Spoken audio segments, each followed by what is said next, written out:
Hello, ഇന്നത്തെ video lining വെച്ച് സിമ്പിളായിട്ട് എങ്ങനെയാണ് ബാക്ക് നെക്ക് ഹുക്ക് വെക്കാൻ നോക്കാം കേട്ടോ.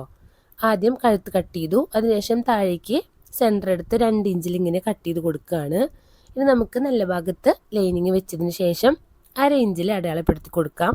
കഴുത്തിൻ്റെ ഭാഗം ഇങ്ങനെ, പിന്നെ 2 ഇഞ്ച് ഇങ്ങനെ താഴേക്ക് സ്റ്റിച്ച് ചെയ്ത് കൊടുക്കണം. ഓക്കെ, കറക്റ്റായിട്ട് സ്റ്റിച്ച് ചെയ്ത് കൊടുക്കാം. അതിനുശേഷം ചെറിയ കട്ട് മാർക്ക് കൊടുക്കാം.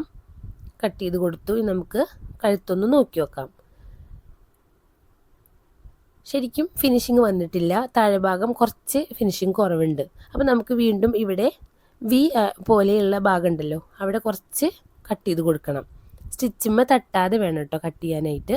ഓക്കെ, ഇപ്പോൾ കറക്റ്റ് ആയിട്ടുണ്ട്. അല്ലെങ്കിൽ അത്ര ഫിനിഷിങ് കിട്ടില്ല കേട്ടോ. കട്ടിങ് കൊടുത്തില്ലെങ്കിൽ നമുക്ക് ഒന്നുകിൽ ടോപ്പ് സ്റ്റിച്ച് കൊടുക്കാം, അല്ലെങ്കിൽ അയൺ ചെയ്ത് സെറ്റാക്കി കൊടുക്കാം. ഓക്കെ, ഇനി ഇവിടെ ഹുക്ക് വെച്ച് കൊടുക്കാം. അത്രയേ ഉള്ളൂ, സിമ്പിളാണ്. വേറെ ക്ലോത്ത് ആഡ് ചെയ്യേണ്ട ആവശ്യമൊന്നുമില്ല കേട്ടോ. അപ്പോൾ വീഡിയോ ഇഷ്ടപ്പെട്ടാൽ ലൈക്ക് ചെയ്യുക, കമൻറ്റ് ചെയ്യുക. ഓക്കെ.